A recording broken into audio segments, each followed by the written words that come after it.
aqui agora. Isso. Então, a experiência do lar, ela é muito além, é muito mais do que somente uma mesa. Sabe por quê? Porque hoje em dia está em moda mesa posta. A gente vê, abre o Instagram, tem uma que faz até a gente passar raiva. Como consegue arrumar tão bem? Gente, da hoje arranja louça tão bonita. E tem isso, já tem até, eu tenho uma amiga que falou assim, eu parei de olhar as coisas de mesa posta no Instagram, porque é cada dia uma querendo ser mais bonita que a outra. E a profissão, mesa posta, tem de tudo hoje. E eu me lembro de uma frase que quem fez aqui o Nova Mulher à Mesa, talvez lembre, em que o Senhor me deu uma frase, que foi o que norteou Nova Mulher à Mesa, que vai voltar, só que de forma online. Vocês vão ver, vai ter Nova Mulher à Mesa online. E que foi a seguinte frase: em tempos de mesa posta, se Jesus não for o centro da família, o centro da casa e o centro da mesa, tudo mais é descartável. E essa frase tinha a ver porque a gente usava tudo descartável lá.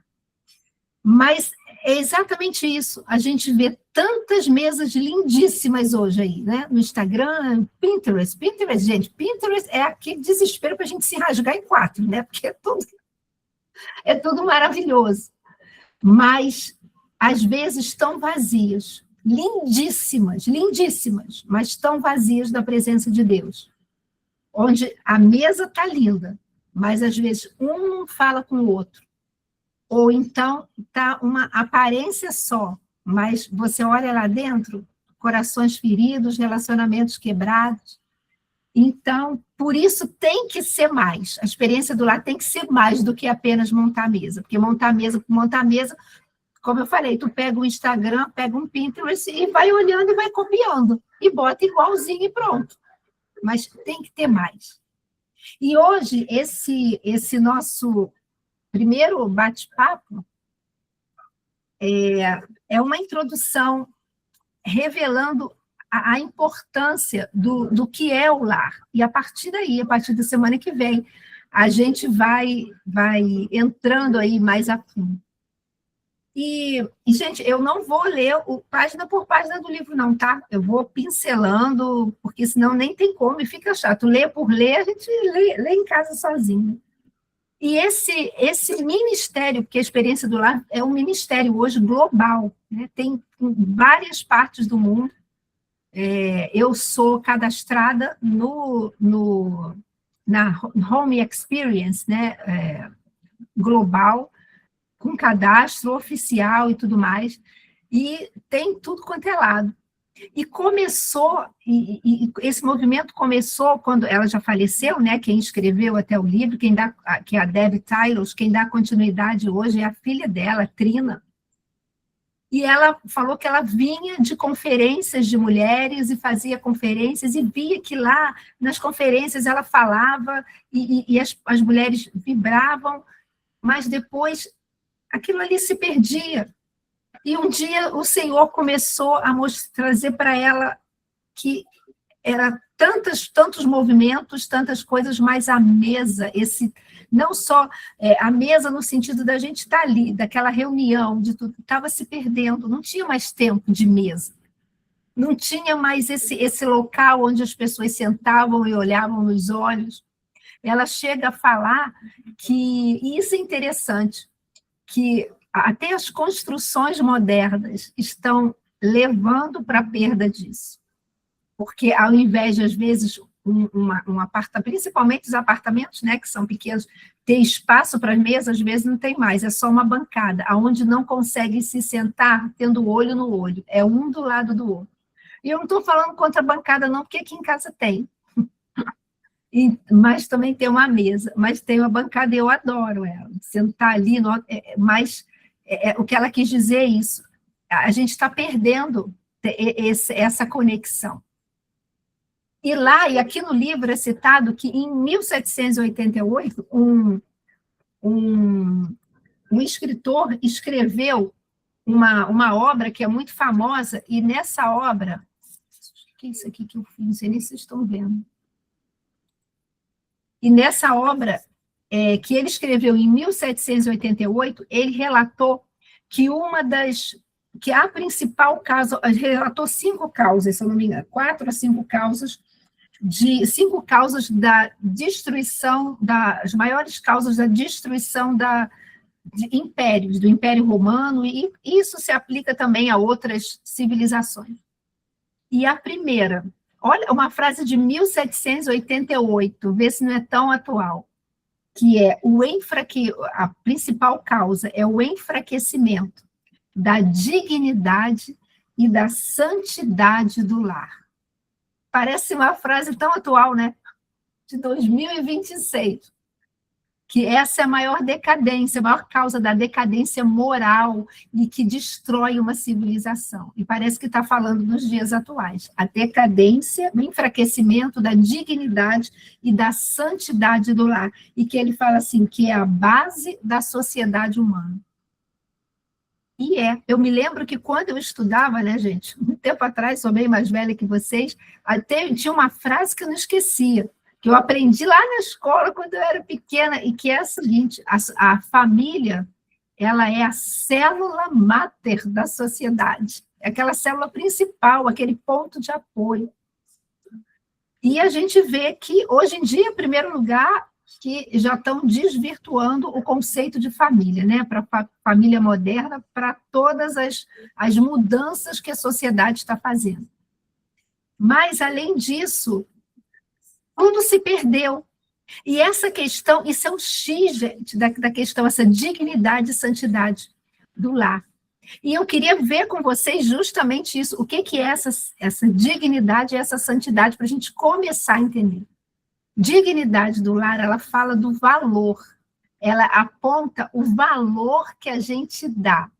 E aí tem 2 braços, o valor que a gente dá para a nossa casa e o valor que a gente dá para as pessoas que estão lá.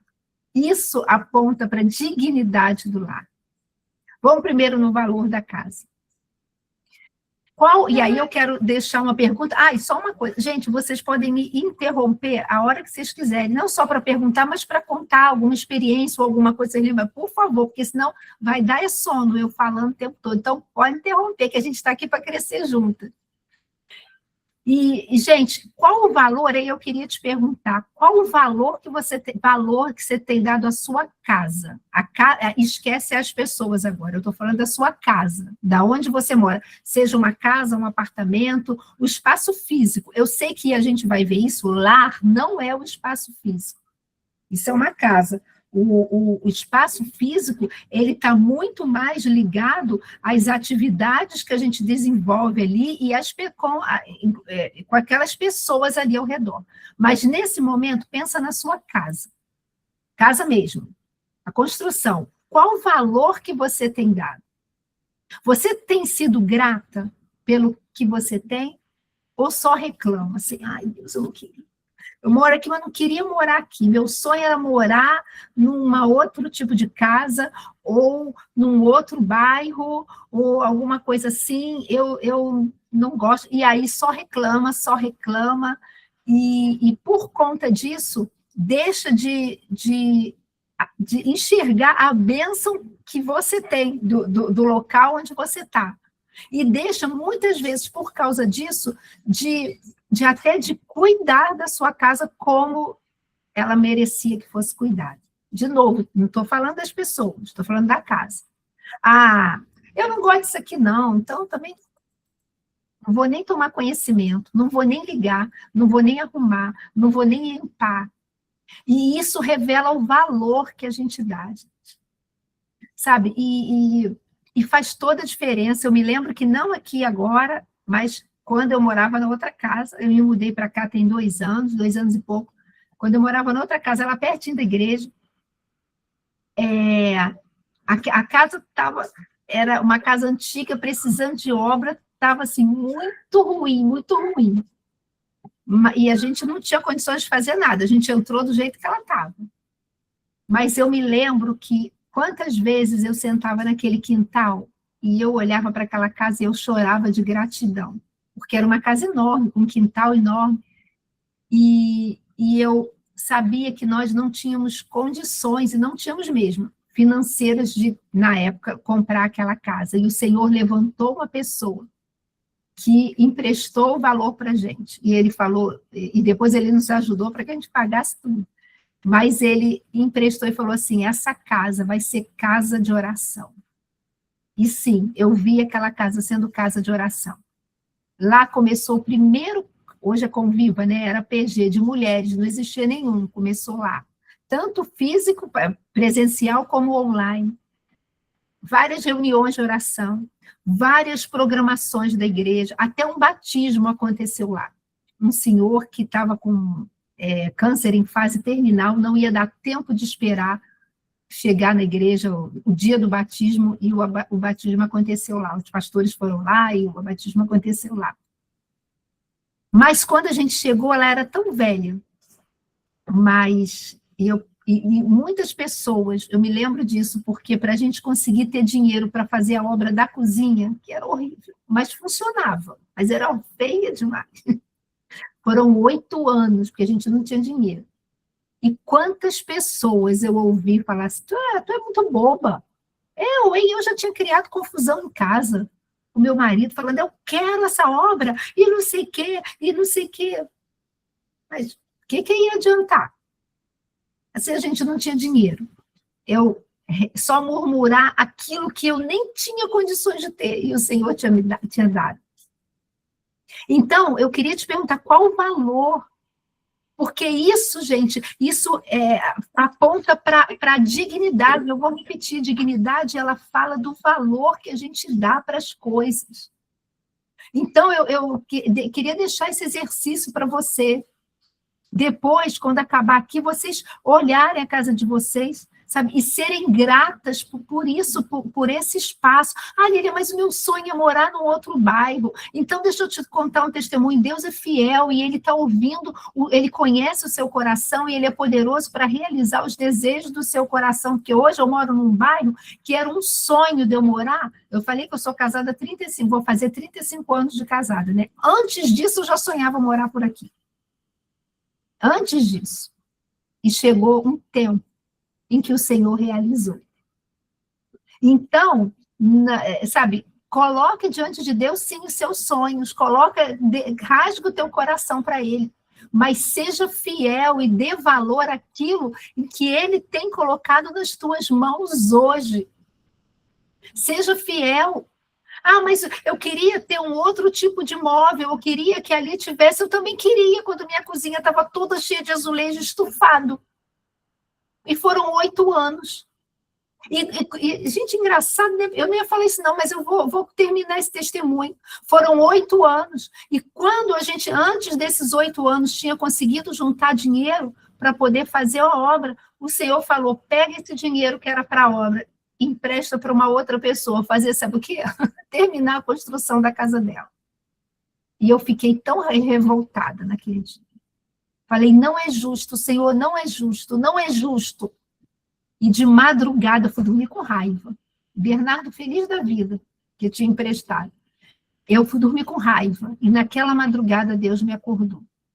Falou assim: aquela pessoa está precisando desse valor para terminar a casa, para ela poder entrar e morar, porque ela está morando de favor na casa de uma outra pessoa. Você quer esse dinheiro para poder deixar a sua cozinha mais bonita, que não tem pecado nenhum, mas que você está dentro de uma casa e a sua cozinha funciona. Ela só é feia. E eu, naquela hora, meu coração: Jesus, tem misericórdia de mim, me perdoa. E eu falei: Senhor, eu te louvo pelo que tens me dado. E depois a pessoa pagou a gente, então vou fazer a obra. Aí eu fui na casa de uma outra pessoa que nem sofá ela tinha mais, ela teve que se desfazer para pagar questões trabalhistas. E o Senhor falou: dá o dinheiro. Eu falei: Bernardo, o Senhor mandou dar o dinheiro. Ele falou: então tá bom. E por que eu estou falando isso para vocês? Porque depois chegou um tempo em que o Senhor, quando chegou o tempo da obra da cozinha, o Senhor nos deu, naquela época, exatamente o que eu mais queria fazer na cozinha.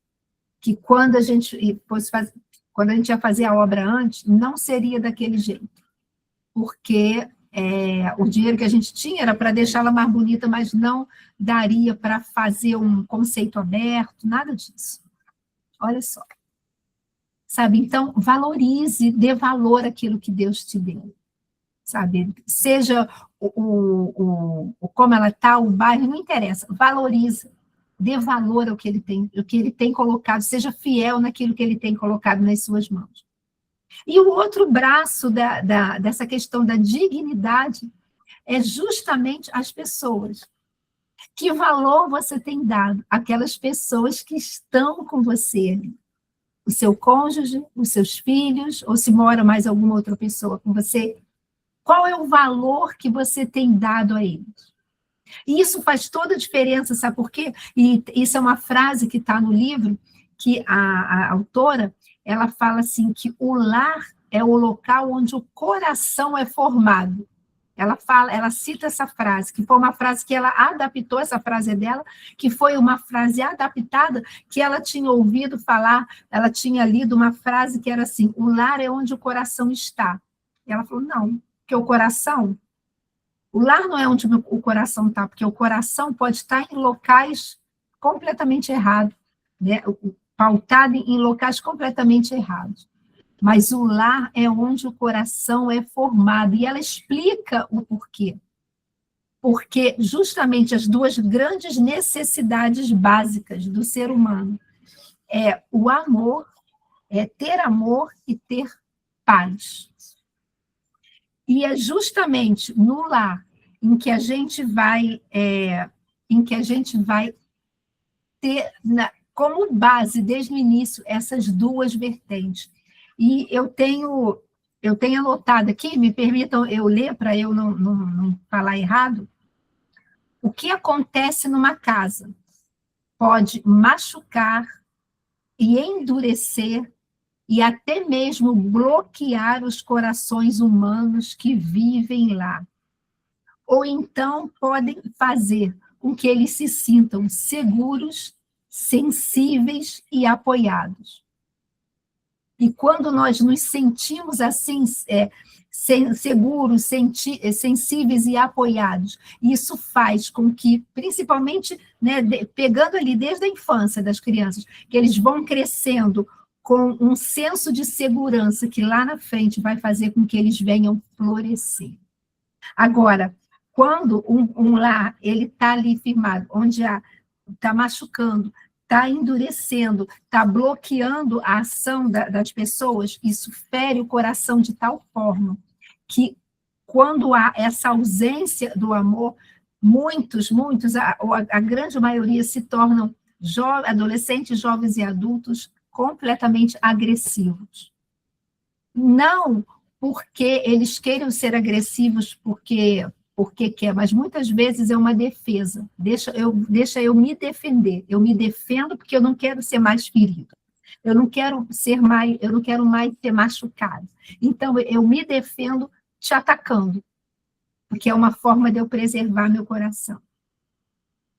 E a outra, então, isso é uma necessidade humana, se sentir amado, ter o amor. Isso faz parte. E eu sei que entrando nisso, a gente vai lá para o outro lado da questão das 5 linguagens do amor, de como expressa o amor pelo outro. Então, dentro que é aquele, né, toque físico, palavras, atos de serviço. Presente e tempo de qualidade. Isso, presente e tempo de qualidade. E cada um recebe de um jeito. Então, por que não a gente se esforçar? Uma vez eu ouvi uma pessoa falando assim, não, mas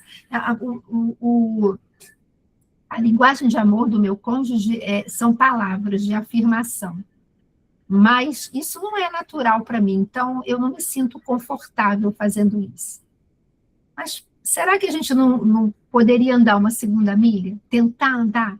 Lucas 6,31 fala que da forma como nós que nós gostaríamos de ser tratados é a forma como a gente deve tratar o outro. E isso é um desafio, porque não é fácil, é uma decisão. Por isso, o amor, tem o amor sentimento? Claro que tem, mas amor é muito mais decisão do que sentimento.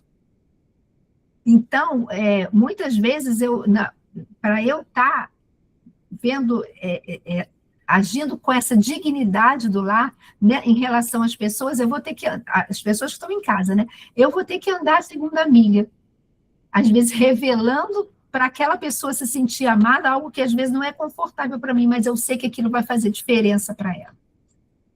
Pastora, uma vez eu vi um comentário, acho até do próprio autor do livro de Tempo de Qualidade, Gary Chapman, que ele fala que é como se fossem pessoas que falam línguas diferentes. Uma pessoa que fala mandarim e a outra fala inglês, por exemplo. Então, um vai ter que aprender um pouco da linguagem do outro, senão eles nunca vão conseguir se comunicar e se falar. Então, acaba que isso que acontece. A gente precisa aprender a falar a linguagem do outro para a gente conseguir ter uma comunicação, senão não consegue conviver, né? Fica difícil. E quanto mais a gente vai... Mas tem um esforço, né? Para aprender. Por exemplo, eu estou estudando inglês. Já tinha estudado na minha adolescência, mas agora estou estudando de novo. E, gente, é um esforço. Com 60 anos, tá ali estudando, mas... e aí eu vou citar esse exemplo, porque é interessante isso. Obrigada, Ana. Porque é um esforço para mim, mas o que eu tenho feito? Peraí. Não é algo natural para mim. Não é a minha língua natural. Até queria que fosse, mas não é. Então, eu tenho que fazer um esforço. E sabe o que eu tenho feito? Eu tenho escutado direto pregações em inglês. Se eu vou assistir uma série, é só em inglês, tiro legenda, se tiver legenda, é a legenda em inglês. Ouço podcasts, né, de estudo mesmo, para poder aprender em inglês. E sabe o que eu tenho visto? Eu estou pagando esse preço. Mas hoje, eu olho para trás e já estou vendo, gente, eu já estou entendendo muito mais fácil. Por quê? Porque eu decidi me esforçar. E é o que a Ana falou, a gente vai ter que decidir. Conhecer, descobrir no outro, para poder revelar para o outro o valor, seja filho, seja cônjuge, o valor que ele tem. Isso aponta essa dignidade do lar. Ah, mas Lília, olha só, mas ele não faz comigo, ou não faz, não retribui. Mas assim, deu o primeiro passo. E Jesus deixou esse exemplo, e de novo, não é fácil. E o maior exemplo que Jesus deixou em relação a isso é quando a gente olha Judas. Quando Judas tinha traiu Jesus ali, tinha vendido lá as moedas de prata, pegou as 30 moedas e combinou com os guardas, olha, aquele que eu der um beijo no rosto é ele. E ele foi lá, quando chegou perto de Jesus, Jesus chegou para ele e falou assim, amigo, o que você tem para fazer, faze-o logo. E é tão estranho, né? Falar, amigo, parece que Jesus está sendo hipócrita. Mas não, né? Porque Jesus sabia que ele era o traidor e chega falando amigo. Mas não, Jesus não estava sendo falso hipócrita amigo, né?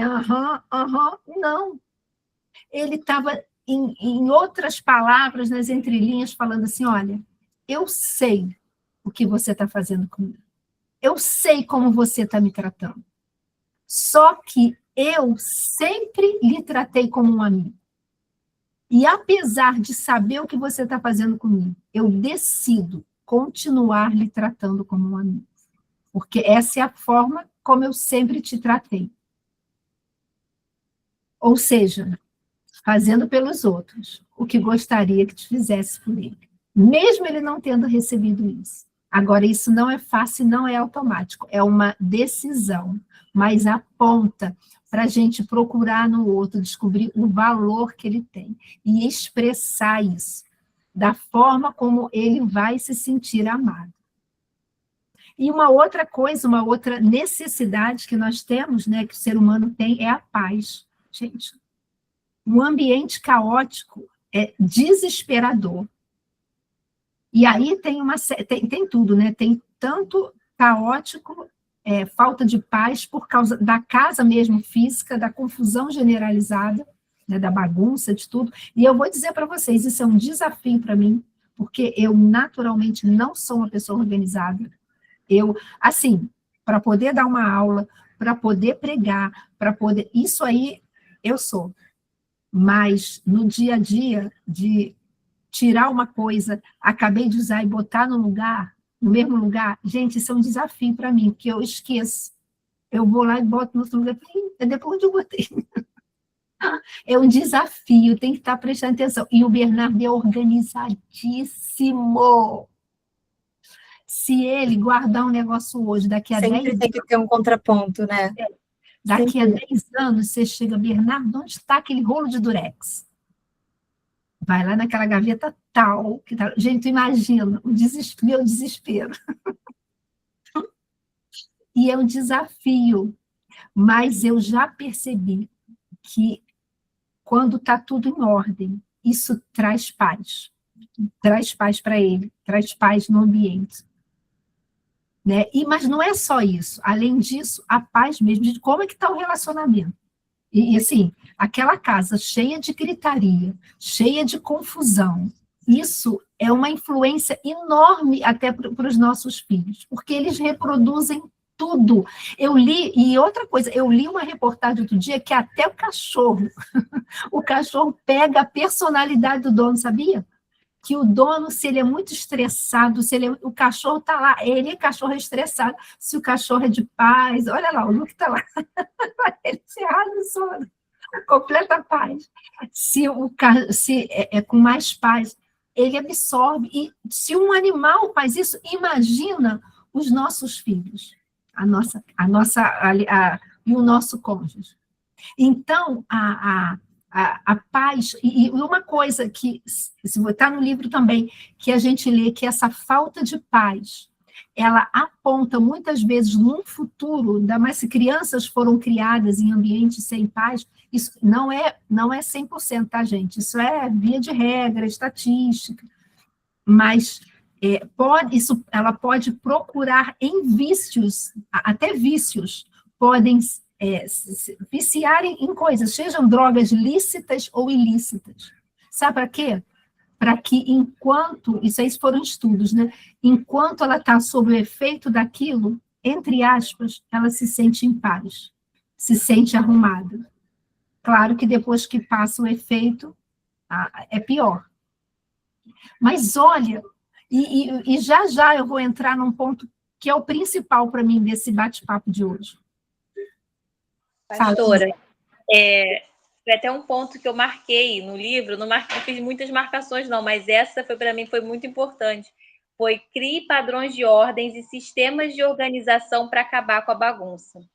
Porque também é meu calcanhar de Aquiles, assim, essa questão da organização, né?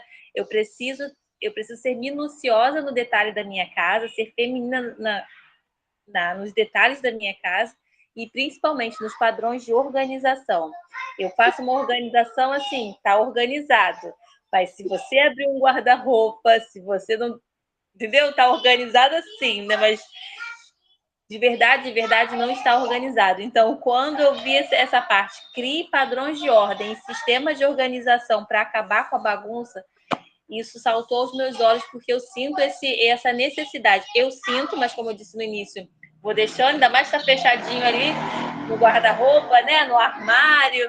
Então, essa necessidade eu vou deixando para depois. Mas eu acho que é muito importante, porque essa questão, né, da paz é uma paz que a gente, quando abre, assim, percebe. E essa paz que eu vou sentir em ter a minha casa organizada, ela também vai, né, replicar nos membros da casa. Então, eu sinto que eu tenho esse é o meu ponto a melhorar, assim, na intenção. A gente vai chegar lá, e é um desafio. A gente está junto aí nesse desafio. Como a senhora falou, né, da questão da organização, bota num lugar e tira do outro, eu também me senti, assim, muito... Identificou, né? Assim, de mulher para mulher, Marisa, nós duas. Mas gente, então, esses são os dois pontos da dignidade do lar. Então, guarda isso. O primeiro ponto é que tudo entra como valor, né? Qual o valor que você dá à sua casa mesmo, o ambiente físico, e que valor você dá às pessoas, aponta para isso, que estão ali com você, debaixo daquele mesmo teto. E a outra coisa, que é a outra causa desse declínio da sociedade, é a santidade do lar. E essa santidade, gente, ser santo, fala sobre ser separado para. Ser santo é ser separado para um propósito. E a nossa casa, a nossa vida tem que revelar isso. Nós fomos criadas por Deus para a glória dele, para sermos representantes dele aqui na Terra. Então, fala sobre isso, sobre essa santidade que não é a nossa casa física que tem que ter, somos nós. E isso vai se refletir. E o que na nossa casa, na nossa família. E eu não estou falando de perfeição, eu não erro, eu não faço nada errado, porque isso não existe. É claro que nós não vivemos na prática do pecado, pecando toda hora, parece igual uma bola de neve. Mas nós não somos perfeitas, estamos em aperfeiçoamento. A cada dia o Espírito Santo vai moldando a nossa vida, à medida que a gente vai deixando. E 1 Coríntios 10, 31 fala, seja comer, seja beber ou qualquer outra coisa fazer, tudo seja feito para a glória de Deus. Então, na minha casa, na minha vida, eu olho e falo assim, eu quero que a minha casa e a minha vida seja para a glória de Deus. Que o que eu fizer, que o que eu falar, as decisões que eu tomar, aqui dentro, no meu relacionamento, seja para a glória de Deus. Ou será que... isso é fantasia, né, que eu vou falar, mas vocês vão entender. Ou será que Deus tem vergonha de ficar dentro da nossa casa? Não, seja comer, seja beber ou qualquer outra coisa fazer, na verdade, o Senhor está falando, deixa Cristo ser formado dentro de você. Deixa ele ser formado dentro de tal forma que ele saia, que reflita através ele seja refletido através do que você fala, através do que você faz. Mas isso não é automático. Isso é um crescimento contínuo de um relacionamento com Deus, de um relacionamento com Ele, de uma intimidade com Ele, em que eu vou crescendo, em que eu vou buscando, em que eu vou me deixando ser guiada por Ele. Romanos 8,14 fala, os que são guiados por Deus são filhos de Deus. Eu gosto da versão que fala assim, todos os que se deixam ser guiados por Deus são filhos de Deus. Passa pela minha decisão, pela minha rendição. E essa santidade do lar passa por isso, sabe, esse reconhecimento de Deus, quem Ele é, gente. Sabe, na minha casa, da manifestação dEle na minha casa, de que é santo, de que é puro. E isso começa nada mais, nada menos do que de uma coisa no individual, que é a nossa renovação da mente. Né? Filipenses 4,8 fala, tudo que for bom, de boa fama, se tiver alguma virtude, se tiver algum louvor, nisso pensar, e todas as nossas ações começam com um pensamento. Então, eu quero ter mudanças até mesmo na minha casa, no meu dia a dia. Peraí, se tudo começa com um pensamento, eu vou começar a renovar minha mente em relação à palavra de Deus, em relação ao que eu estou vivendo. Aquele que mentia, não minta mais, o apóstolo Paulo, acho que é o apóstolo Paulo que fala isso, não estou lembrada onde que está, mas está na Bíblia, então não estou lembrada onde. Então, peraí, se eu minto e falo assim, e a palavra está falando, aquele que mentia, que não minta mais, peraí, Senhor, me ajuda, eu não quero mais fazer isso, eu não quero mais ter mentirinha branca, rosa, preta, eu não quero mais, porque quem é o pai do diabo é mentira. Então, me ajuda, eu vou renovar minha mente na palavra, que tu és a verdade, e vou renovando, e isso vai começar a ter influência na nossa casa, nas nossas ações, gente. Mas não é automático, é uma decisão. Então, esses dois itens, eles são pilares na nossa vida. O valor que eu dou na minha casa, para a minha casa, tanto o ambiente como as pessoas.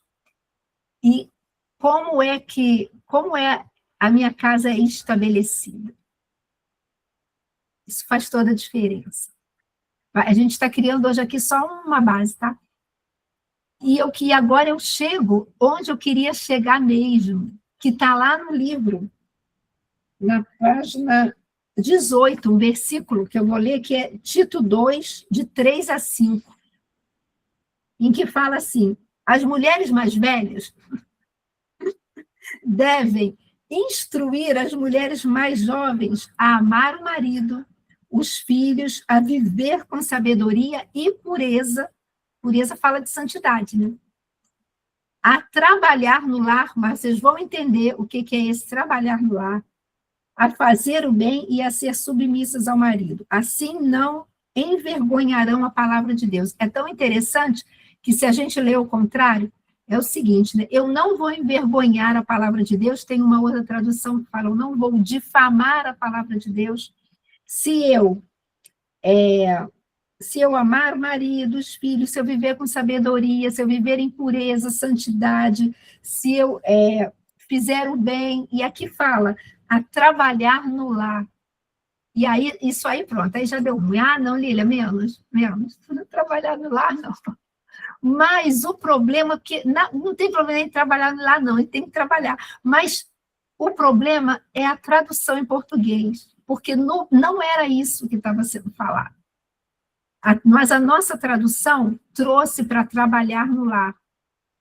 Mas a palavra original no grego, eu não sei falar grego, é oikuros, em inglês é oikurios, né? Que quer dizer que nós temos que viver, amar os filhos, viver com sabedoria e pureza e sermos guardiã do lar. Fala, Elisângela. É muito interessante, pastor, essa passagem, porque foi uma passagem que me veio logo à mente quando eu me apresentei, mas não me lembrava, sabia que estava em algum lugar em Tito. E foi justamente assim que eu vi essa oportunidade de fazer o curso, né? De estar com a senhora, que já tem uma experiência, mais tempo de casados, filhos adultos, né? E já passou por tantas fases que cada uma aqui está passando. Hoje, eu percebo que, assim, como a experiência que a gente vai adquirindo ao longo do tempo vai fazendo a diferença na nossa vida, né? Quando eu tinha os meninos pequenos, né? E aí eu vejo aqui a Andressa, que está com os filhos ainda bem pequenininhos, né? E, assim, é uma fase muito, realmente cansativa, exaustiva. E, como eu falei, eu parei de trabalhar para cuidar da minha família. Então, assim, eu fazia tudo com muito grado, mas chegava no final do dia, eu estava exausta, cansada, não tinha forças, né? Eu estava murmurando, porque quando a gente está cansada, a gente reclama, e a gente não tem paciência, e a única coisa que eu queria era colocar meus filhos na cama e fechar meus olhos e descansar. Um cansaço que parecia que não tinha fim. No dia seguinte, tudo de novo, e tudo de novo, e tudo de novo. Né? E com o passar do tempo, algumas coisas foram mudando dentro de mim, e principalmente quando eu comecei a priorizar o Senhor, né? Porque antes eu acordava e já saía correndo para fazer tudo que eu tinha para fazer, e parecia que 24 horas não era o suficiente. E mal sobrava tempo para eu ler a palavra, para ter meu momento de devocional, para eu me colocar nesse lugar antes de começar as minhas tarefas. E aí eu comecei a me doutrinar a fazer isso. Eu sou mais organizada, né? Eu sou organizada, eu faço rotina, tudo tem horário, mas quando alguma coisa sai do meu controle ali, aí me estressa totalmente, né? Porque a pessoa organizada quer ter tudo no seu controle, quer que tudo saia certinho, e muitas das vezes não acontece. E aí isso também já era um motivo de estresse. Mas quando eu comecei a decidir, a começar o meu dia, né? Falando com o Senhor, tinha dias que eu oscilava, tinha dias que eu conseguia, poxa, o dia era maravilhoso. Tinha dia que eu não conseguia, eu já acordava com as tarefas do dia me engolindo. E aí eu via que, nossa, sabe, como foi diferente. E aí eu comecei a colocar numa balança e ver como era importante eu dar essa prioridade para o Senhor. E eu consegui começar a colocar as coisas em ordem, a dividir as tarefas, a não fazer tudo no mesmo dia, a sentir mais prazer de fazer as coisas, né? De não encarar aquilo que, poxa, como uma obrigação.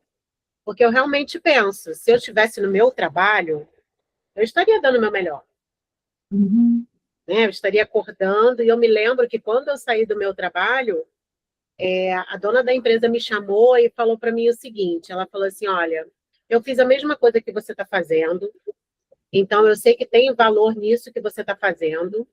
Ela falou assim, mas quando você acordar todo dia de manhã, ela falou para mim, você se arrume como se você fosse trabalhar, porque esse agora vai ser o seu trabalho. Ela falou, então não fique o dia todo de pijama, descabelada, sabe? Ela falou assim, toma um banho, penteia o seu cabelo, coloca uma roupa direitinho e vai fazer o seu trabalho com excelência, da mesma forma que você fazia aqui. Isso me marcou muito. Me marcou muito, e eu lembro disso até hoje, tem 15 anos que eu não trabalho mais. Né? Hoje eu fico arrumando uma forma, acho que eu vou entrar, vou trabalhar de novo, porque as crianças estão ficando grandes. Estou ficando sem ter o que fazer. E é isso. E quando a gente realmente, né, tira aquele primeiro momento ali para estar aos pés do Senhor, para depender totalmente dele, para falar, Senhor, eu quero viver a sua agenda. Sabe, Senhor, eu quero seguir o seu cronograma. Eu quero depender de ti. E assim, hoje eu não consegui fazer tudo, e está tudo bem. Está tudo bem. Né? E a gente encerrar aquele dia assim, tem dia que eu brinco aqui em casa, eu falo assim, ó, encerrei o expediente, por hoje é só. Né? Porque a gente realmente precisa, porque é uma cobrança muito grande em cima da gente. Né? São as questões da casa, é filho, é trabalhar fora, e a gente tem que estar bem disposta no final do dia para o marido, a gente tem que estar bonita, né? A gente tem que estar magra, a gente tem que estar com o cabelo bonito, as unhas feitas, é muita coisa, são coisas assim que realmente estão no nosso coração. A gente gostaria realmente que fosse tudo assim, conto de fadas, perfeito, que a gente conseguisse fazer tudo, e no final do dia a gente, né, deitasse, tranquila, calma, zerada, e realmente não é o que acontece. Né? E a gente precisa se permitir, né, a ser, como vou dizer, humanas, né, a ponto de falar assim, vai ficar para amanhã. Exato. Isso não quer dizer que a nossa casa vai estar de pernas para o ar.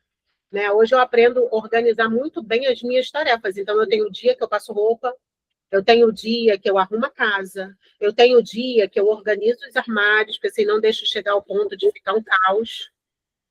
Então, assim, eu sempre estou dando uma olhadinha nas gavetas e estou ali organizando o que já bagunçou, para não virar aquela bola de neve. Imagina quantos armários tem numa casa.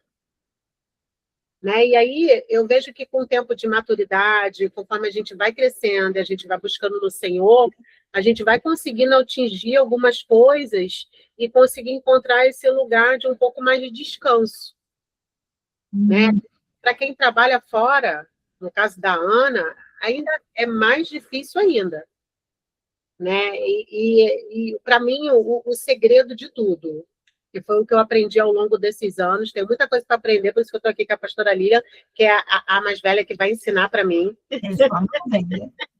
Tá? Não falando que a senhora é velha, a senhora está ótima, quero chegar lá nos 60 anos assim. Ah, Jesus, com rostinho de 59, né?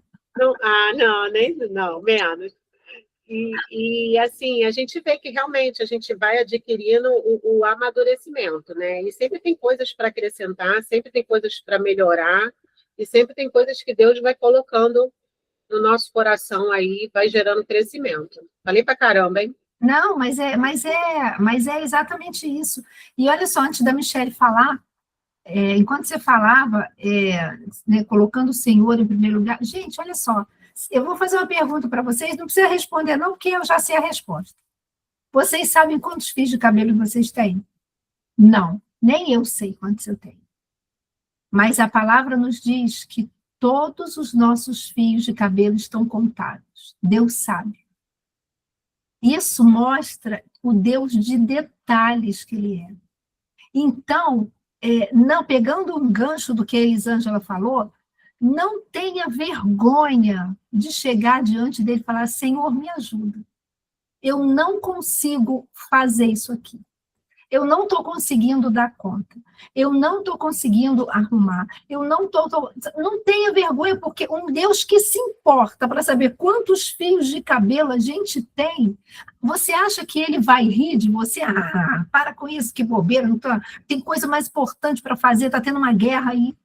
Não, claro que não. Então, sabe, ele está pronto a nos ajudar, nos dar sabedoria e ensinando e ajustando como a Elisângela tem aprendido a cada dia, né? Como ela contou aqui o testemunho, de vai priorizando ele vai ajustando as coisas, ele vai... E pronto. Fala, Michele. Oi, eu quero falar primeiro que a Elisângela está num nível acima da gente na série. Ah, não, pois Porque é. ela tem dia para tudo, eu não tenho essa organização de dias, eu vou vendo o que precisa, ou então eu quero limpar a casa toda de uma vez só e eu fico morta. Meu, um dia pro guarda-roupa é sonho na minha vida, de não deixar ficar ruim. Meu Deus do céu. E a outra coisa que o livro me desafia é porque, como eu tenho só homens, e o livro fala sempre da mulher fazendo coisas ali no livro, como se dedicar, como...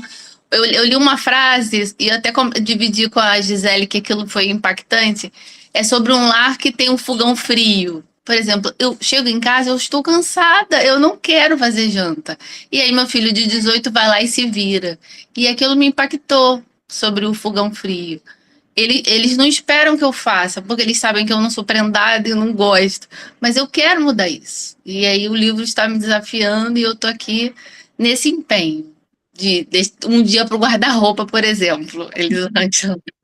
Você falou uma coisa, Michele, que eu lembrei de um testemunho que eu ouvi de uma moça lá na igreja, porque a gente teve uma EBD ano passado, que a gente não foi a experiência do lar, mas a gente foi falando alguns assuntos da experiência do lar, né, que eu chamei até do valor do lar, porque não era a experiência do lar, não podia usar esse nome, mas a gente pegou alguns pontos e foi falando. E teve uma moça lá da igreja que deu o seguinte testemunho, depois de uma das aulas, que o filho dela tem 15 anos, ou tinha 15 anos na época, está um pouquinho mais velho agora, e ele, volta e meia, ele chegava para ela e falava assim, mãe, faz um ovo para mim. Aí ela, quem faz ovo para você? Ah, olha para você, você já tem 15 anos, você sabe pegar uma frigideira e fazer o ovo e não sei o quê. Aí, às vezes, ele chegava, mãe, faz um ovo para mim. E ela falava sempre, reclamava, para de bobeira, um menino grande desse, quando você era pequeno fazia, mas agora você já sabe, tem 2 mãos, não vai quebrar a mão, aquelas coisas que a gente fala, frases de mãe, né? E aí ela falou que depois de uma das aulas, aquilo ali tocou tanto nela, de que, tudo bem, ele sabia fazer, realmente, ele sabia fazer um ovo. Mas, e também não significava que toda vez que ele pedisse, faz um ovo para mim, que às vezes ele está se aproveitando também, não queria nada, mas que não ia, entre aspas, quebrar a mão dela, se, mesmo quando ela chegasse, fosse fazer. E aí ela falou que teve um dia que ela chegou e fez o ovo para ele, e ele nem tinha pedido, e ela fez o ovo, falou assim, fiz um ovo para você, e que ele falou assim, que ele levou um susto. Você fez um ovo para mim, mas eu nem pedi. Ela falou, eu sei, mas eu sei que você gosta. E ela falou que aquele menino de 15 anos deu um abraço nela. Ela contou, isso é um testemunho, tá? De uma irmã lá da igreja. Que ele deu um abraço nela, mãe, muito obrigada. Porque não era sobre o ovo. Era sobre uma ligação entre os dois ali. E eu acho que a experiência do lar, e a gente vai estar vendo ao longo desses dias, é por isso que eu falei, é mais do que arrumar a mesa. É sobre uma restauração da dignidade do lar, desse valor, né? E a gente está só começando, e a gente vai chegar lá. Eu já estou separando umas coisas para começar a botar para vocês, a partir dessa próxima semana, e a gente vai chegar lá. Mas eu queria fechar, daqui a pouco a gente vai estar terminando nosso tempo. Ah, Ana levantou a mão, desculpa. Não é nada urgente, eu posso falar depois. Não, mas pode falar. Não, agora eu acho que só que a Michele pode aprender a fazer o ovo, que talvez seja mais fácil. Mas é desafiador mesmo, até... Ou você fazer, gente, fica tranquilo. Ah, então, ótimo, parabéns. Eu não sei, eu também não sou a mais amante de cozinha, eu faço coisas muito rápidas, eu não consigo ficar muito tempo na cozinha, porque eu não gosto mais, acho que já passou também. No início do casamento você faz coisas mirabolantes, depois que você tem a vida corrida, você corta um legume, você deixa tudo picado já, você faz as coisas mais práticas que não demorem tanto, né? Pelo menos eu sou assim. Mas as meninas às vezes falam que minha comida é a favorita delas, gente, eu fico assim, assustada, porque... Como pode? Vocês têm Porque talvez certeza? seja o que elas gostem de comer, né? Eu já conheço o estilo. E às vezes é muito desafiador. Assim como a Elisângela, ainda estou no processo de. Acho que a Elisângela já está bem mais evoluída que eu, com certeza, mas eu estou no meu processo aqui de maturidade. Para mim, a organização também sempre foi muito importante. Mas o meu esposo, ele é muito tranquilão. Então, ele sempre ensinou que algumas coisas não são prioritárias, ele sempre agiu assim. Então, isso para mim foi tirando um pouco dessa carga. E eu não consigo mesmo, gente, porque minha prioridade, eu tenho trabalho e foi Deus, assim, eu tenho certeza que foi Deus que me colocou. Todas as vezes que eu tentei sair, foram dados outros desafios, eu sempre fiquei nesse conflito. Então, eu vou até onde Deus permitir. Mas eu tento, quando eu estou em casa, no home office, quando eu chego da empresa, dar muita prioridade para as meninas. E eu sei que o jeito delas estudarem é diferente, então eu tento dar atenção personalizada para cada uma. Elas são gêmeas, mas elas não são iguais, elas são diferentes, então tem todo esse desafio. Mas às vezes me perguntam, como você dá conta? E eu simplesmente não dou. Tem dias que eu choro muito, que eu fico arrasada, meu Deus, eu não consegui, não deu conta. Então, é isso que a Elisângela falou, é pedir a Deus para me ajudar a guiar, não olhar algumas coisas. Eu, às vezes, de algumas coisas eu nem coloco no armário, porque eu gosto dos meus armários muito arrumados, mas eu fico com a pilha de roupa do lado de fora. Então, você não sabe para onde você faz, né? Onde você corre, o que você prioriza. Mas é Deus, gente. Se não for Deus na nossa vida, ou a gente vai se cobrar muito, não vai atender a nada, ou a gente vai querer tudo perfeito, vai estressar todo mundo, ou a gente vai se cobrar demais e nunca fazer nada. Então, eu comecei a dizer alguns sims, até entrei no Ministério de Louvor da igreja, que foi um sim que eu não achei que eu fosse dar conta, essa reunião agora, eu não achei que eu fosse dar conta, então eu vou dizendo sim, falo, Senhor, se for da tua vontade, as coisas vão acontecer e o Senhor vai providenciar. E eu tenho visto milagres, gente. Eu confesso a vocês que eu vejo milagres, às vezes, de multiplicação de tempo, às vezes minha mãe vem aqui, dá uma ajudada com alguma coisa, e quando eu vejo, as coisas vão acontecendo, e é só Deus. Eu só tenho isso para dividir com vocês. Mas ainda tenho muito que aprender, ainda estou assim na fase que acho que eu vou precisar de muitas aulas da Elisângela e da pastora Lília aí para eu conseguir ter um dia só para arrumar os armários. Gente, que responsabilidade agora. Gente, eu vou fazer aula com a Elisângela também, porque ter um dia só com armário. Gente, olha, eu vou falar uma coisa para vocês. Eu realmente sou muito organizada. E, assim, eu gosto de organizar o meu tempo. Porque, como eu falei, quando foge do meu controle, eu fico muito frustrada. E, assim, eu percebi que, como eu estou em casa para fazer isso, eu preciso fazer isso da melhor maneira possível. E como eu coloco isso como é o meu trabalho, como seria se eu estivesse acordando, né? Acordo todo dia às 5h40 da manhã. Como seria se eu estivesse acordando às 5h40 da manhã, porque meus filhos, né? Vou botar eles para a escola, eu deixo meu marido no trabalho, enfim. E como é que eu vou fazer tudo que eu tenho para fazer dentro de um horário de trabalho? Então, eu passei a organizar para fazer isso. Né? E eu tento ter o meu sábado e o meu domingo. Porque senão a gente vai ficar de domingo a domingo fazendo tudo dentro de casa.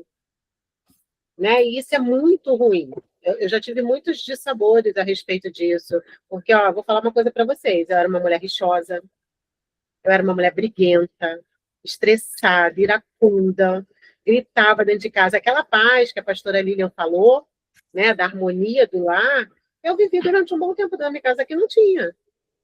Sabe? Era muita gritaria, eu brigando com as crianças, sem paciência. Isso tudo não era culpa deles, não era porque eles eram meninos levados. Claro que é, são crianças, são 2 meninos, né? Eu tenho um que é mais tranquilo, tenho outro que é mais levado, assim como todo mundo. Mas o problema não era eles. Mas até eu conseguir enxergar que o problema era eu, era como eu estava conduzindo as coisas, e não era eles, gente, a gente sofre muito, a gente chora muito, sabe? É um peso muito grande. E outra coisa, eu vivo dentro de uma casa com 3 homens. Isso quer dizer que eu tenho que fazer tudo sozinha? Claro que não, eles fazem parte da família. Então, aqui em casa, todo mundo ajuda. Todo mundo ajuda. Meus filhos, eu arrumo. Aliás, minto. Meus filhos, eu limpo. E eles mantêm arrumado. Porque eu não vou ficar refazendo trabalho que eu já fiz. um menino de 11 anos e o outro de 14, vamos combinar. Eu falo para ele, vocês estão sendo treinados para serem maridos. Eu falo para ela, ó, vou entregar o marido, ó. Falo para eles. Então, assim, realmente é um preço que a gente paga, porque não é fácil. Não é só colocar tudo ali no papelzinho e seguir a risca, sabe? Hoje eu entendo que eu vou falar para vocês. Hoje eu tenho uma rotina muito mais leve do que eu tinha, vou dizer, há uns 5 anos atrás. Onde eu vivia descabelada, enlouquecida, e eu sei que a Os meninos organização... eram menores também, não eram? Oi? Esses meninos também eram um pouquinho menores, não Também eram? eram menores, entendeu? Porque imagina quando o meu mais novo nasceu, o meu mais velho estava com 3 anos e meio. Gente, ele era... Cara, sem brincadeira. Eu estava no salão hoje, eu estava falando sobre isso. Que a menina falou assim, nossa, você tem muito cabelo branco. Eu falei, esse cabelo branco tem nome e CPF. Eu vou te falar. Meu primeiro filho era sinistro, sinistro. Eu sentar no pé da cama dele e chorar, falei assim, onde eu tô errando? Onde eu tô errando com esse menino? Ele faz tudo que eu não ensino. Parece que nada do que eu ensino ele aprende. Era loucura. E assim, eu vou falar para vocês, eu cheguei ao ponto de ser uma pessoa, eu me olhar no espelho e falar assim, cara, eu odeio quem sou. Eu odeio a mãe que eu sou, a esposa que eu sou, porque eu realmente não era uma pessoa legal. Eu não era. E isso foi que gerou a transformação em mim. Porque eu falei assim, não, que isso, eu sou uma mulher de Deus, vivo dentro da casa do Senhor, trabalho na obra. Eu falei, eu não posso ser essa mulher. Eu não posso ser essa mulher que as pessoas só conhecem aqui, ó, dentro da nossa casa. Né? Porque só quem conhece mesmo a gente são os nossos filhos, nossos maridos, sabe? E eu vou falar para vocês, eu cheguei num lugar assim de bastante dor mesmo, sabe? Até eu conseguir organizar a vida e conseguir hoje manter uma casa. Eu não vou mentir para vocês, não quero que vocês fiquem falando aí que eu estou no nível acima, mas assim, hoje eu consigo manter uma casa organizada, sabe? Eu organizo os armários, sabe? Brigo muito com eles, falo, não, vai manter. Olha, o guarda-roupa está bagunçado. Não, não vai jogar enquanto não arrumar o guarda-roupa. E vai todo mundo arrumar o guarda-roupa, porque todo mundo quer jogar. Então, a gente vai negociando algumas coisas e eu vou conseguindo entrar num lugar de descanso, de não estar refazendo toda hora aquilo que eu já fiz, porque a gente consegue ter essa organização. Aí, Ana, você fala assim, ah, mas eles são maiores. Sim, eles são maiores. Claro que hoje eles fazem coisas que eles não faziam quando eles eram menores. Mas quando eles eram menores, eles também faziam. Vou falar, eu nunca guardei brinquedo dos meus filhos. Uma vez eu peguei tudo assim, ó, e fui para a lixeira. Juntei tudo assim e falei, vou jogar tudo no lixo. Eles saíram correndo, todo mundo cataram o brinquedo, nunca mais eles deixaram o brinquedo espalhado. Eu sou uma mãe meio louca. Assim, Meu marido faz isso, sabia? Meu marido às vezes fala, eu vou pegar um saco e vou colocar no lixo. Ele uma vez pegou um saco preto de lixo, ele assim, é tranquilo, mas ele é muito firme. E aí ele pegou, gente, elas ficaram desesperadas. Ficaram 3 dias sem brincar com os brinquedos que estavam no chão, e aí depois ele deixou elas voltarem, nunca mais. Porque entende, uma criança de 7 anos não pode jogar um lixo fora, não pode arrumar uma cama, não pode guardar o brinquedo, não pode tirar a mesa, sabe? Não pode colocar a mesa. Pode, mas a gente quer assumir tudo. A gente quer fazer tudo para eles. E a gente que tem menino, então, aí acha que menino não faz. Que não faz. Meu filho de 11 anos tira a roupa da corda, dobra a roupa como ninguém. Tira a louça da lava-louça, bota a louça na lava-louça, bota a mesa, joga o lixo fora. Faz, gente. Faz. E a gente precisa entender, né, que nós estamos criando seres humanos que vão ter uma vida independente lá na frente, que vão precisar de todos esses ensinamentos, dessa organização, dessa estrutura familiar para reproduzir na família deles um dia. Gente, pastora, desculpa. Nada, nada. Fala, Andressa.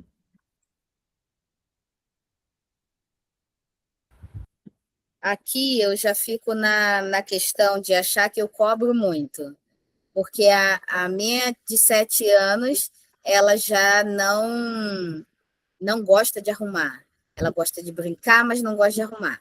Então, eu já, desde quando ela tinha 3, 4 anos, eu sim, com meu marido. Eu preciso ensinar ela a cuidar das coisas dela.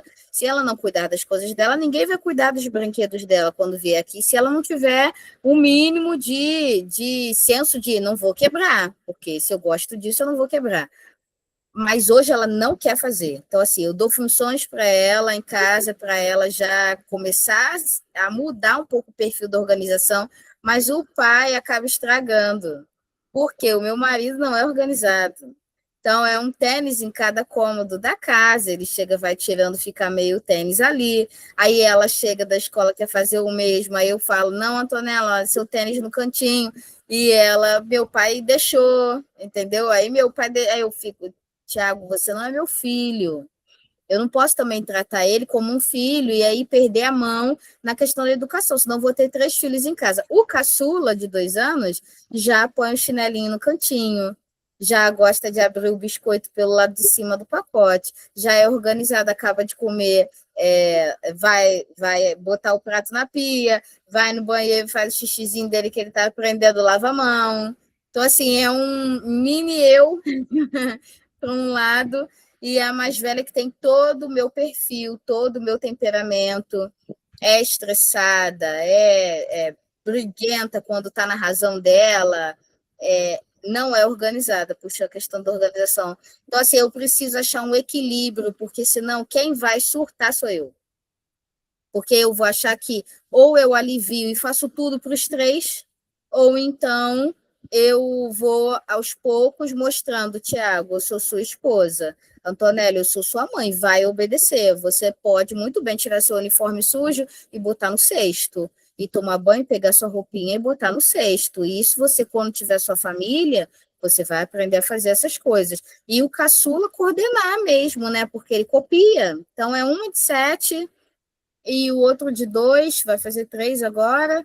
E, assim, é uma demanda que não acaba, que me sufoca, que eu estava até falando com o meu marido, eu falei, eu não posso ficar só fazendo coisas para filho o tempo inteiro, eu preciso escolher alguma coisa para mim. Então, hoje vai começar o curso, eu vou botar eles para assistir o desenho deles, e aí eu vou sentar e espero fazer o negócio em paz. Ele saiu para a faculdade, então ficou os 2 na sala, agora que ele chegou.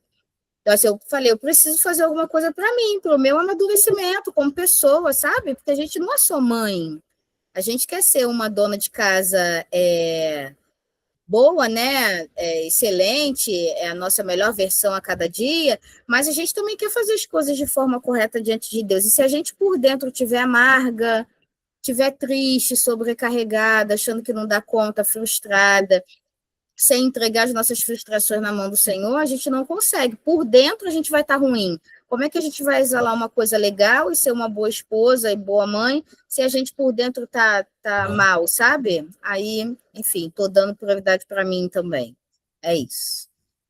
Amém. Mas antes da Gisele falar, a palavra de Deus nos diz, né, lá em Tiago, que acho que é 1:5, que se alguém necessita de sabedoria, peça a Deus, que a todos dá liberalmente, não pede nada em troca. Ele está pronto a nos ensinar. Agora, uma coisa que, principalmente quem é mãe de crianças pequenas, né, acho que o da Andressa são os mais novinhos, né? Existe realmente um tempo em que a gente vai ter que se dedicar mesmo para eles. Eu não estou falando que isso aí, né, não vai ter que ensinar, né, nada disso não. Mas vai ter realmente um tempo em que, às vezes, até mesmo o nosso maior ministério vai ser estar ali, ensinando sabe, e na hora certa o Senhor vai ajudar, vai encaixar tudo, e você não está sendo em vão esse tempo, mas a gente vai caminhando por isso, não está sendo em vão, com certeza. Fala, Gisele, para a gente depois vai terminando, e aí eu vou deixar o outro negócio que eu ia falar de Tito, começo na outra aula, porque isso aqui tem que falar com calma. Fala, Gisele. Sim, não, eu ia falar que aqui em casa também, né, elas têm tarefas, eu tenho uma de 8 e uma de 4. Elas têm de organização, porque a gente entende isso é importante, que eu falei tanto do meu guarda, eu falei, vão achar que eu sou uma... Não, gente, é uma desorganização organizada, mas só porque eu queria fazer o melhor. Mas elas também têm tarefas, e uma coisa que eu priorizo muito é estar com elas, porque a gente trabalha. né? Sai de manhã e chega à tarde. Então, o tempo que eu estou em casa, eu estou desfrutando com ela. Então, às vezes, eu chego até a parecer aqueles memes que tem, tá na cozinha, mãe, senta aqui. Aí eu dou um jeitinho lá e sento lá com ela. Mãe, vê televisão. Então, assim, a minha prioridade sempre está em ter momentos com ela, criar elas, né? Criar momentos com elas para que, né? Porque é isso que importa, né? São as pessoas. Então, eu acho que é importante a gente, né? A senhora falou isso, né? Que o lar é formado pelo ambiente e pelas pessoas. Então, aqui eu valorizo muito esse tempo de qualidade. Acho que também é minha forma de demonstrar amor, né? Minha linguagem do amor. Esse tempo de qualidade com elas. Então, eu acho que eu quis só mencionar isso, porque eu falei assim, tô com receio de estar parecendo que deixei tudo pro ar. Não, tem toda uma organização, é uma desorganização organizada. E há uma prioridade também em estar com elas, porque são pequenas, a gente trabalha, a gente se cobra muito, né? Porque quer ter a casa arrumada, quer ter o espaço como mulher, quer ter o descanso na mente por causa de um dia cansativo de trabalho, mas também quer estar com elas, porque sabe a importância de ter uma mãe. Eu cresci com uma mãe no lar, então assim, eu tinha minha mãe preparava a refeição, colocava a mesa, então eu tive isso. E ter uma outra pessoa que faça isso para mim, às vezes eu me cobro muito. Até quando vai o lanchinho dela, a minha mais velha, eu conseguia preparar o lanchinho da escola. Então eu fazia questão de, antes de sair para o trabalho, organizar. A minha mais nova, não. Então, isso tudo a gente se cobra, né? A pessoa que está em casa quer fazer com excelência. Quem está trabalhando também quer fazer com excelência e às vezes não consegue e se cobra por demais. Então, acho que tempo de qualidade, destinar um tempo de qualidade na demonstração de amor e cuidado, né? Para a manifestação do amor de Deus dentro do lar, eu acho que é importante. Eu queria deixar isso assim, né? Explicar a minha desorganização organizada. E, assim, para a gente fechar, e a gente, semana que vem, vai começar a ver que nós somos, está até aqui, mas não vai dar para vocês verem, mas está aqui no meu cordão, guardiãs do lar, que é aquela palavra que no português falou, né? Tem uma tradução que fala boas donas de casa, ali fala trabalhar em casa, mas o original, né, ele fala que nós somos guardiãs do lar, e a gente vai começar vendo isso semana que vem. Mas só para fechar, né, e eu gostei demais do compartilhamento de vocês são mais falantes que a outra turma é maior, mas falam menos. Mas, olha, e a Gisele falou algo nesse sentido, pessoas sempre serão mais importantes, sempre. E eu me lembro, né, e para fechar, antes disso, uma coisa que a Elisângela falou, né, que a gente, sobre ensinar desde pequeno, porque senão a gente acaba fazendo tudo, isso aí, principalmente se é homem dentro de casa, isso é meio cultural, né? Acho que agora está mudando, mas do meu tempo era meio cultural, da mulher fazer tudo e o homem não fazer nada. E eu vou ser sincera com vocês, eu criei o Vitor assim, eu fazia tudo. Quando ele era pequeno, quando eu falo tudo, não tem ensinado, bota o teu sapatinho ali, né, tira a tua roupa, bota no cesto, não é isso, mas de arrumar, eu não criei ele assim. E foi uma falha. Porque eu vinha daqui, eu estava no embalo e assim, é homem. Mas depois ele foi crescendo, eu fui aprender, eu fui percebendo isso. Mas Deus é tão bom.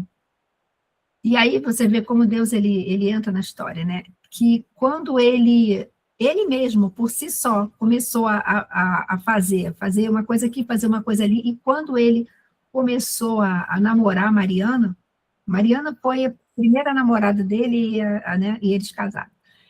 E ele falou assim, mãe, eu quero agora começar a fazer isso, me ajuda a fazer comida, me ensina a fazer a comida, a fazer isso aqui, porque eu quero aprender, porque eu estou namorando firme para casar, e quando eu casar, eu quero saber fazer todas essas coisas para ajudar a minha esposa. E, gente, é aquela história assim, não é porque meu filho, não. Mas ele ajuda muito ela, muito.